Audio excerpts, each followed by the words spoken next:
গল্পটি মন দিয়ে শেষ পর্যন্তই শুনবেন। নিজের স্তনে কারো হাতের স্পর্শ পাওয়ায় ঘুম থেকে উঠে যায় ঈশা। রাত তখন আনুমানিক 1টা বাজে। নিজের ঘরে একাই শুয়েছিল ঈশা। তখন ওই ঘটে এই ঘটনা। পুরো রুম অন্ধকার থাকায় লোকটির মুখ ও শরীর কিছুই ভালোভাবে দেখতে পারছিল না ঈশা। আর সামনে দাঁড়িয়ে থাকা লোকটি যেন খুবই শান্তভাবে ঈশার স্তন নিয়ে খেলা করছে। প্রথমে ঈশা কিছুটা ইতস্তত বোধ করলেও ধীরে ধীরে যেন এই স্পর্শটা ঈশারও খুব ভালো লাগছে। কেমন যেন পাগল করে তুলেছে তাকে। তাই ঈশা চাইতেও যেন বাধা দিতে পারছে না। আস্তে আস্তে লোকটি ঈশার স্তন বাদ ছেড়ে পুরো শরীরে হাত বুলিয়ে দেখতে লাগলো। ঈশা যেন একটু পরপর শিহরিত হয়ে উঠছে, বারবার কেঁপে উঠতে লাগলো। লোকটি ঈশার নিম্নাঙ্গের কাপড় টান দেওয়ায় ঈশা বুঝতে পারে লোকটি তার সাথে যৌন সঙ্গম করতে চাচ্ছে। যেই ঈশার সাথে সঙ্গম করতে যাবে তখনই ঈশা যেন কিছুটা জ্ঞানে আসতে লাগলো।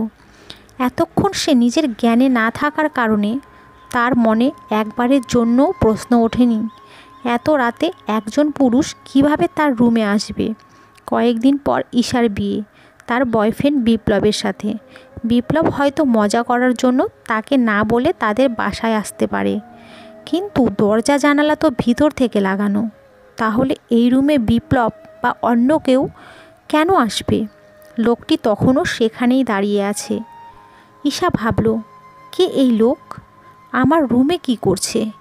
ঈশা এই ভেবে তার পিছনে থাকা বেড সুইচটা অন করে এবং যেই সামনে তাকায় দেখে যে তার এখন রুম সম্পূর্ণ ফাঁকা, কেউ নেই তার রুমে। কিন্তু একটু আগেই যেসব হলো ঈশার সাথে সেসব কী ছিল তাহলে? ভাবতেই যেন ঈশা খুব ভয় পেয়ে যায়। তার শরীর ঘামতে থাকে। এটা এমনিতেই শীতের মৌসুম। ঈশার কপাল বেয়ে পানি পড়তে থাকে। সে ভাবল, এটা কোনো অশরীরে নয় তো? পাশের রুমেই তার বাবা মা ঘুমিয়ে আছে। চিৎকার দিলে হয়তো এখনই উঠে আসবে। কিন্তু সবচেয়ে বড় কথা হচ্ছে এটা, যদি আমার বিভ্রান্তি হয়ে থাকে তাহলে সবাই আমাকে নিয়ে উপহাস করবে। কেননা ঈশা একজন ডাক্তার, তার কাছে অশরীরী বলতে কিছুই হয় না। আর মাত্র কয়েকদিন পর সে নিজেই নিজের হবু স্বামী বিপ্লবের সাথে একটা ছোট্ট ক্লিনিক খুলতে যাচ্ছে। বিপ্লব নিজেও একজন ডাক্তার। তাদের রিলেশনটা 2 বছর আগে শুরু হয়েছে, যখন তারা মেডিকেলের 2nd ইয়ারে পড়ে। ঈশা পড়াশোনায় খুব তীক্ষ্ণ মেধা সম্পন্ন ছিল, কিন্তু ক্লাসের বাইরে সে কারো সাথে একটা কথাও বলতো না। সব সময় যেন মনমরা হয়ে থাকতো। কিন্তু বিপ্লব মনে মনে ঈশাকে খুব ভালোবাসতো। যদিও অনেকবার ঈশা বিপ্লবকে রিজেক্ট করে দিয়েছিল, কিন্তু বিপ্লবও ছিল নাছোড়বান্দা। ঈশার পিছে ফেভিকলের মতো লেগেছিল। ফলশ্রুতিতে সব গল্পের শেষের মতো একসময় ঈশা বিপ্লবের কাছে পটে যায়। এদিকে বর্তমানে ঈশা রুমে কাউকে না পেয়ে কিছুটা হতভম্ব হয়ে যায়। তাই এতক্ষণ ভাবনার জগতে ডুবেছিল। তার ভাবনার বিচ্ছেদ ঘটে একটা অদ্ভুত রকমের বিড়ালের আওয়াজের মাধ্যমে। ঘাড় ঘুরিয়ে একটু নিচে তাকাতেই দেখলো একটা কুচকুচে রঙের একটা বিড়াল ঈশার দিকে তাকিয়ে আছে। বিড়ালটার সারা শরীরে প্রচণ্ড কালো হলেও চোখগুলো যেন অনেক লাল জলজলা। মনে হচ্ছে তার চোখে আগুন জ্বলছে। একা একটা রুমে এই রকম পরিবেশে যেন যে কাউকে ভয় পাইয়ে দিবে। ঈশাও যেন এর ঊর্ধ্বে নয়। তাই তো বাধ্য হয়ে একটা চিৎকার দিল, মা বলেই চিৎকার দিয়ে দরজার দিকে দৌড় দিল। দরজা খুলতেই সামনে ওর মা বাবাকে পাওয়ায় 2 হাত দিয়ে জড়িয়ে ধরে ঈশা। ঈশার মা কি হয়েছে জানতে চাইলে ঈশা সব কিছু বলে। ঈশার মা বাবা দুজনেই ঈশার রুম দেখার জন্য আসে, কিন্তু তারা সেই লোকটিকে কিংবা সেই বিড়ালটির কোনোটিকেই খুঁজে পায় না। জানালাও লাগানো। তাই তারা এক প্রকার নিশ্চিত হয়েই যায় যে তাদের মেয়ে দুঃস্বপ্ন দেখেছে। ঈশার মা বাবা ঈশাকে বুঝিয়ে চলে গেল। রুমে শুধু বসে রইল ঈশা। চারিদিকে আবার নিজের 2 চোখ বুলিয়ে নিল, মন দিয়ে সব কিছু দেখতে লাগলো। ঈশা নিজেও বুঝে নিল যে এটা শুধু তার দুঃস্বপ্ন ছাড়া আর কিছুই ছিল না।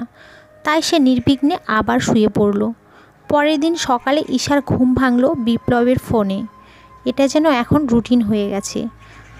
রোজ সকালে ঈশার ঘুম ভাঙানোর দায়িত্বটা যেন বিপ্লব নিজেই নিয়ে নিয়েছে। ঈশা পাশে থাকা ফোনটা তুলতেই বিপ্লব বলতে লাগলো, কি করে আমার জানুটা? এই তো বিছানায় শুয়ে শুয়ে চাঁদ দেখি। এই তোমাদের বাসার ছাদ ফুটো হয়ে গেছে নাকি? না হলে বিছানায় বসে চাঁদ কিভাবে দেখো? আরে বোকা, আমি তো মজা করছি। তাছাড়া এই দিনের বেলায় চাঁদ কোথায় পাবো আমি? ও হো, তাই তো। হা হা হা হা। থাক, আর হাসতে হবে না। কি বলবে বলো? আমার ফ্রেশ হতে হবে। চলো না, আজ আমরা দেখা করি। কতদিন হয়ে গেল দেখা করি না। শুধু ফোনে কথা বলে সময় পার করে দিই। কি হো, পরশু দিনেও তো দেখা করলাম, আর কালই তো আমাদের বিয়ে। ওহো, বুঝেছি, আবার দুষ্টুমি করার শখ জেগেছে বুঝি। দেখেছো আমাদের মনের কত মিল। আমি কি বোঝাতে চেয়েছি তুমি বুঝে ফেলেছো। ঠিক আছে, আসবো। এখন বাই, বলেই ঈশা ফোনটা কেটে দিল। ফ্রেশ হয়ে খাবার খেয়ে নিয়ে বেরিয়ে পড়ল যেখানে বিপ্লব আর ঈশা রোজ দেখা করে আসছে। ঈশাদের কোনো গাড়ি নেই, তাই ঈশা রিক্সা ব্যবহার করেছে। পার্কের সামনে নামতেই দেখে বিপ্লব দাঁড়িয়ে আছে। দুইজনে মিলে ভিতরে গিয়ে বসে গল্পগুজব করছে। হঠাৎ করে ঈশা নিজের ভিতর কিছুটা অস্থিরতা অনুভব করতে থাকে। নিজের ভালোবাসার মানুষ, নিজের হবু স্বামীর সাথে সদ্য হাসি খুশি করা মেয়েটা যেন নিমেষেই কিছুটা অস্থিরতা অনুভব করছে। এই অস্থিরতা কিসের, চাইতেও যেন মনে করতে পারছে না ঈশা। বিপ্লব ঈশার এই দিকটা খুব ভালোভাবে লক্ষ্য করল। সে কিছুই না বলে শুধু ঈশার এমন দশা দেখে যাচ্ছে। হঠাৎ একজন পথভিক্ষুক এসে বিপ্লবের সামনে বলল, স্যার গো, কয়টা টাহা দেন, আজ 2 দিন ধইরা কিস্তু খাই না। বিপ্লব নিজের মানিব্যাগ থেকে 100 টাকার একটা নোট বের করে দেয়, কিন্তু এদিকে ঈশা সামনে দাঁড়িয়ে থাকা এই লোকটিকে এক নজরে দেখেই যাচ্ছে। তার যেন চোখের পাতা পড়ছেই না। মনে হচ্ছে ঈশা যেন এই লোকটিকে কত না দিন ধরে চেনে। ঈশা দেখল সামনে দাঁড়িয়ে থাকা লোকটির চেহারা হঠাৎ করে খুব বীভৎস হয়ে গেল। মনে হচ্ছে মুখের মাংসগুলো যেন কোনো জীবজন্তু খুবলে খুবলে খেয়েছে। শরীরের চামড়া কুঁচকে গেছে, খুব চোখের কোঠর যেন বেরিয়ে গেছে। ঈশা আর সহ্য করতে না পেরে অজ্ঞান হয়ে যায় এবং বিপ্লবের সামনেই মাটিতে লুটিয়ে পড়ে।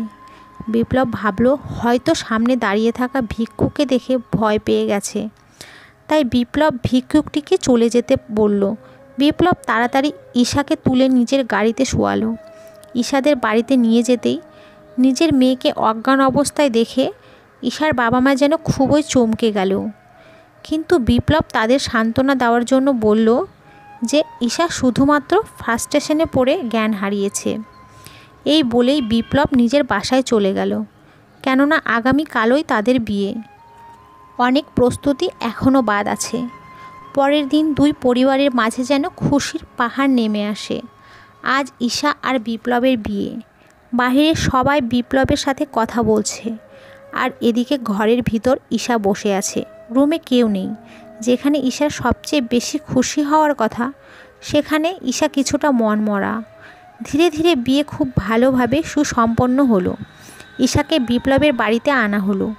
বিপ্লবের ছোট ভাই বোনেরা সবাই মিলে ঈশাকে বাসর ঘরে বসালো।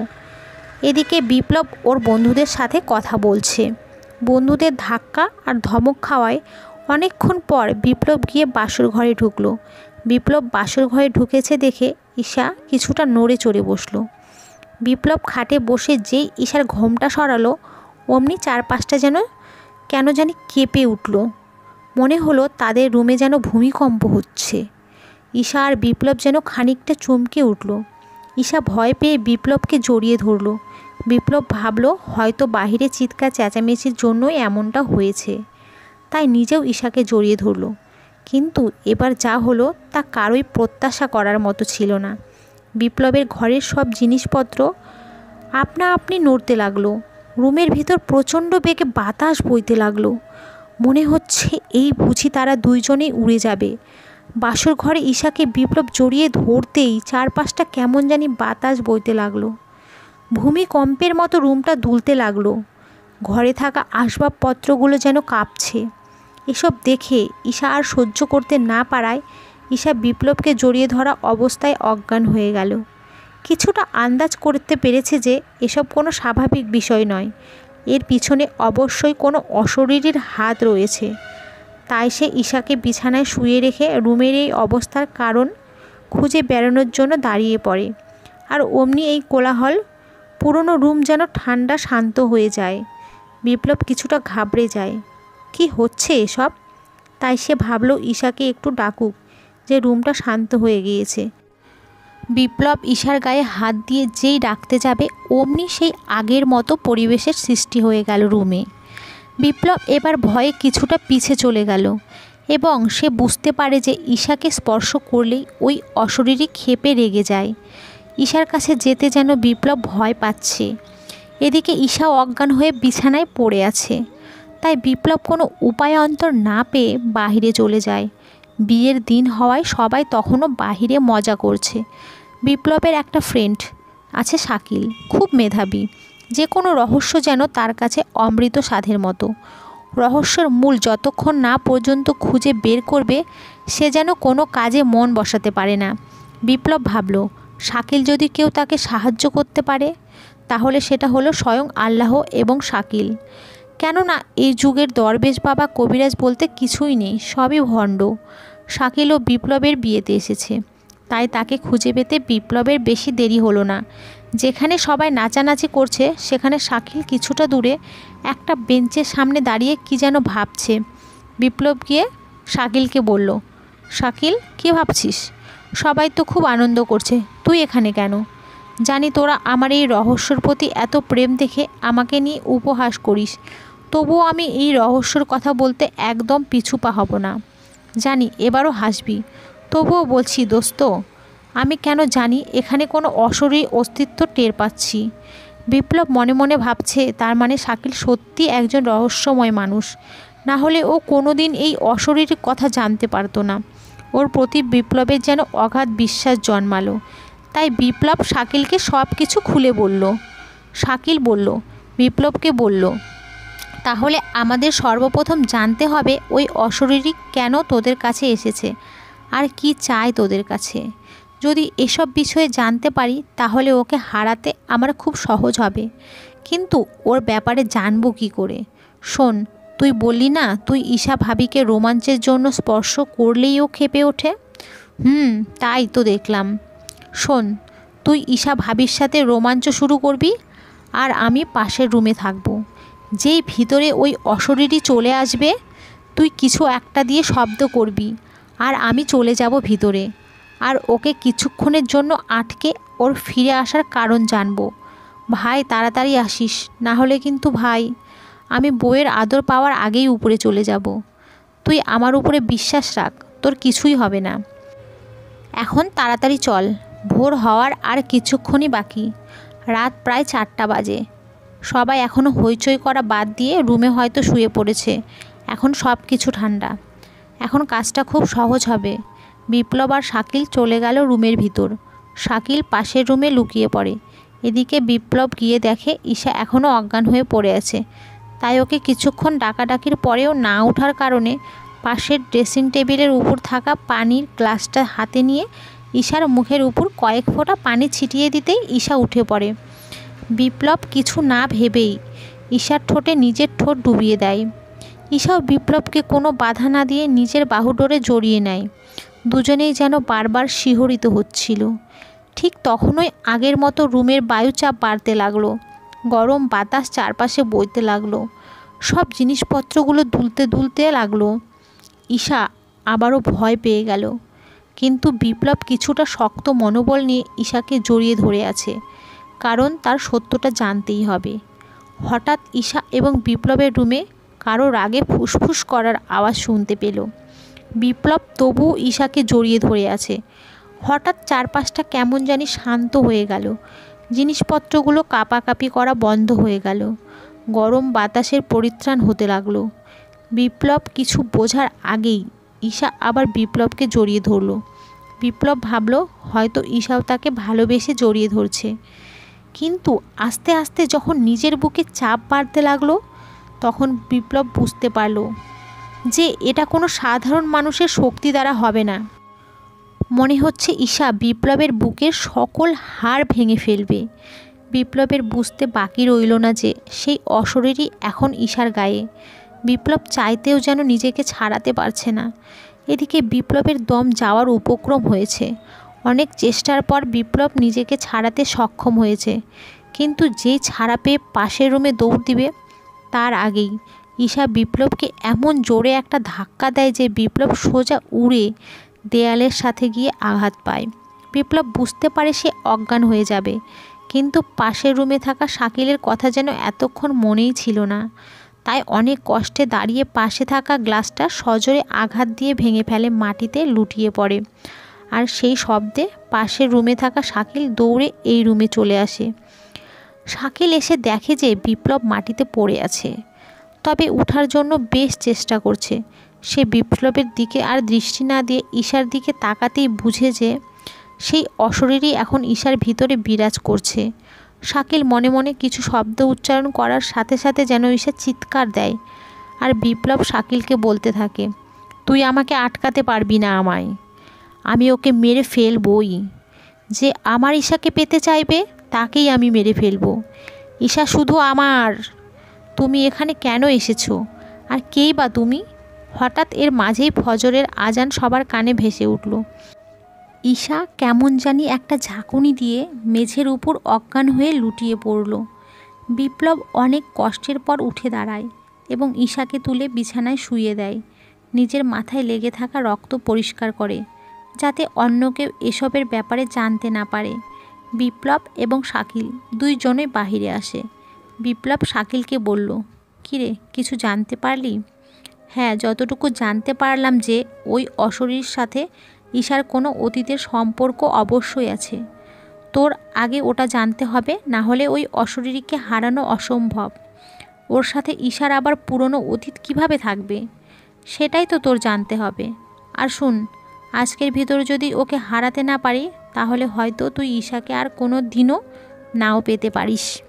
এই বলেই শাকিল চলে গেল। বিপ্লব ভাবতে লাগলো, কি এমন অতীত থাকতে পারে ঈশার? ঈশার অতীত তো শুধু আমিই ছিলাম। যাই হোক, সেটা জানতেই হবে আমার। বিপ্লব চলে গেল ঈশার কাছে। দেখে ঈশা জেগে উঠেছে।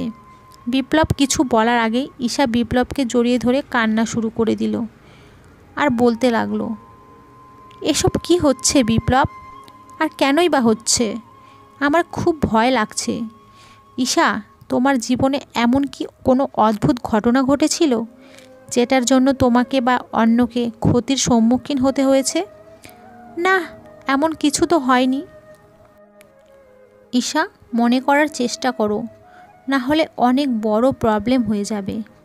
কিছু ঘটেনি? তবে হ্যাঁ, একটা ছেলে আমাকে খুব ভালোবাসতো।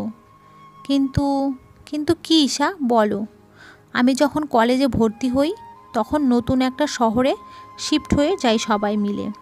আমি যখন স্কুলে যেতাম, একটা ছেলে রোজ আমাকে একটা ব্রিজের উপর দাঁড়িয়ে দাঁড়িয়ে দেখতো। প্রথম কয়েকদিন আমি বিষয়টাকে খুব স্বাভাবিকভাবে নিই, কিন্তু যখন এসব রোজ হচ্ছিল তখন আমি বুঝতে পারি যে ছেলেটা আমাকে পছন্দ করে। আমি কোনো প্রকার কথা না বলেই চলে যেতাম। কিন্তু একদিন যখন আমি বাসায় আসতেছিলাম, তখন ওই ছেলেটা আমাকে প্রপোজ করে বসে। তখন আমি ওকে রাগের বশে একটা থাপ্পড় মেরে বসি আর বলি যে কোনো দিনও যেন আমার সামনে না আসে। সেদিনের পর থেকে আমি যখন কলেজে যেতাম তখন থেকে ওই ছেলেটাকে দেখতাম না। আস্তে আস্তে যখন দিন অতিবাহিত হতে লাগলো, তখন কেন জানি আমার মনে কিছুটা আশঙ্কা জাগতে লাগলো। তার কয়েকদিন পর আমি ওর এক বন্ধুকে যখন জিজ্ঞেস করি, তখন ও বলে যে ওই ছেলেটা নাকি আত্মহত্যা করেছে। এই ঘটনা শোনার পর যেন আমি মানসিকভাবে ভেঙে পড়ি। একজন অপরিচিত কোনো কাজে যেন মন বসাতে পারি না। সব সময় মনমরা হয়ে থাকতাম। আর তখনই তোমার সাথে আমার দেখা হয়। এবার বুঝতে পারলাম ওই ছেলেটা তার ভালোবাসার টানে আবার ফিরে এসেছে, শুধু তোমাকে নিয়ে যেতে। কিন্তু আমি তো এটা হতে দিব না। বিপ্লব শাকিলকে ফোন দিয়ে সব কিছু বলল। শাকিল বলল, তোরা দাঁড়া, আমি এখনই আসছি। কিছুক্ষণের মধ্যেই শাকিল উপস্থিত হলো। এসেই বলল, শোন, আমাদের যদি ওকে একেবারে তাড়াতে হয় তাহলে ওই ব্রিজটার কাছে যেতে হবে, যেখানে ও সবচেয়ে বেশি দুর্বল ছিল ঈশার প্রতি। তার আগে বলছি, তোরা দুজনে এই 2টা তাবিজ হাতে বেঁধে নাও। যাই হোক, এটা হাত থেকে খুলবে না। এখনই আমরা ওখানে যাব। চলো সবাই মিলে। ফ্যামিলি কার করে সেই জায়গার উদ্দেশ্য রওনা দিলাম, যেখানে ঈশা আগে থাকতো। যেতে প্রায় সন্ধ্যা হয়ে গেল। দিনের বেলা থাকায় তাড়াতাড়ি করে যেতে পেরেছে সবাই। কিন্তু যেই আস্তে আস্তে রাত ঘনিয়ে আসলো, ঠিক তখনই একটা গাড়ি যেন এসে বিপ্লবদের গাড়িতে ধাক্কা মারল। এতে ঈশা, বিপ্লব এবং শাকিল সবাই মিলে একটা খাদে পড়ে গেল। শাকিল প্রচণ্ড ব্যথা পাওয়ায় অতিরিক্ত রক্তক্ষরণের কারণে অজ্ঞান হয়ে গেল। কিন্তু বিপ্লব কিছুটা জ্ঞানে থাকায় ও ঈশাকে গাড়ি থেকে বের করে উপরে আসতে লাগলো। রাত প্রায় 4টা বাজে। সম্পূর্ণ রাস্তা ফাঁকা, তার উপর জনমানববিহীন এলাকা। চারিদিকে ঘুটঘুটে অন্ধকার। বিপ্লব ঈশাকে নিয়ে রাস্তার উপরে উঠে আসে, আর তখনই কেমন জানি চারিদিকে বাতাস বইতে থাকে, ঝড়ের আবির্ভাবের মতো। চারিদিকে বাতাস শো শো শব্দ করছে। হঠাৎ বিপ্লব সামনে কারো উপস্থিতি টের পায়। সামনে একজন যুবক দাঁড়িয়ে আছে। তার মুখের দিকে তাকাতেই ভয়ে আঁতকে ওঠে বিপ্লব। ভয়ে যেন বিপ্লবের গলা শুকিয়ে যায়। কি বীভৎস তার চেহারা! চোখের সামনে এই রকম দৃশ্য কেউ প্রত্যাশা করবে না। হঠাৎ অশরীরটি বিপ্লবের গলা চেপে ধরল এবং ভূমি থেকে শূন্যে ভাসালো। বিপ্লব বুঝতে পারছে না শাকিলের তাবিজ হাতে থাকা সত্ত্বেও কীভাবে এই অশরীর তাকে স্পর্শ করতে পারছে। বিপ্লব নিজের হাতের দিকে তাকাতেই বুঝতে পারে যে সেই তাবিজটি আর তার হাতে নেই। সেই গাড়ি ধাক্কা খাওয়ার সময় সেটি হাত থেকে পড়ে গেছে। হঠাৎ অশরীরীটির হাতের নখগুলো অনেক লম্বা ধারালো আকার ধারণ করলো। বিপ্লব বুঝতে পারল তার মৃত্যু অনিবার্য। অশরীরী যেই নিজের হাতের নখ বিপ্লবের বুকে ঢুকিয়ে দেবে, তার আগেই হঠাৎ ঈশা উঠে এসে সেই অশরীরীর ও বিপ্লবের সামনে দাঁড়ায়। ঈশা খুবই কান্নাজড়িত কণ্ঠে বলল, তুমি দয়া করো, আমার স্বামীকে মেরো না। ও তোমার কী বা ক্ষতি করেছে? তোমাকে তো থাপ্পড় আমি দিয়েছিলাম, যেই কষ্টে তুমি আত্মহত্যা করেছো। শাস্তি দিলে তুমি আমাকে দাও, কিন্তু তুমি যেটা চাচ্ছ সেটা সম্ভব না। তুমি মরে গেছো। এখন একজন জীবিত মানুষের সাথে একজন আত্মার মিলন কোনো দিনও সম্ভব নয়। এতক্ষণ পর যেন সেই অশরীরীর নিজের ভয়ঙ্কর চেহারা পাল্টে কিছুটা স্বাভাবিক রূপ নিয়ে শান্ত গলায় বলল, আমি তো তোমাকে ভালোবাসতাম ঈশা। ভেবেছিলাম তোমাকেই জীবন সাথী করব। সেদিন তোমাকে অনেক সাহস করে নিজের মনের কথাগুলো জানিয়েছিলাম। ভেবেছিলাম তুমি রাজি হয়ে যাবে, আর সেদিন আমার খুশির ঠিকানা থাকবে না। কিন্তু তুমি যখন আমায় থাপ্পড় মারলে তখনও আমি কোনো কষ্ট পাইনি। কিন্তু যখন বললে তোমার সামনে যেন কোনো দিনও না যাই, তখন আমি বুঝলাম তোমায় রোজ একবার করে দেখা ছাড়া আমার বেঁচে থাকা অসম্ভব। কিন্তু দেখো, তোমার প্রতি আমার ভালোবাসা এতই গভীর ছিল যে আমি মরার পরও তোমার ভালোবাসার টানে ছুটে এসেছিলাম। কিন্তু তুমি যখন চাচ্ছ তখন চলে যাচ্ছি, তোমাদের মাঝে আর আসবো না। ভালো থেকো তোমরা। বলতেই সেই অশরীরী যেন হাওয়ায় মিলিয়ে যেতে লাগলো। বালির ধূলিকণার মতো সেই জায়গায় বাতাস উঠতে লাগলো। ঈশা বিপ্লবকে টেনে তুলল। দুইজন দুইজনকে জড়িয়ে ধরল। আকাশের দিকে আনমনে তাকিয়ে আছে দুইজন। ও করছে সেই আত্মার মাগফিরাত। এর জন্য আর মুক্তি পেয়ে গেল একটা ভালোবাসায় পাগল হওয়া আত্মা, যে ভালোবাসার টানে মরার পরও ছুটে এসেছিল নিজের ভালোবাসার মানুষের কাছে। তো বন্ধুরা, গল্পটি কেমন লাগলো কমেন্ট করে জানাবেন প্লিজ। গল্পটিকে একটা লাইক দেবেন, আর পরবর্তী গল্পের জন্য চ্যানেলটিকে সাবস্ক্রাইব করুন এবং পাশে থাকা বেল আইকনটিতে ক্লিক করে রাখুন। Thanks for watching. ধন্যবাদ সবাইকে।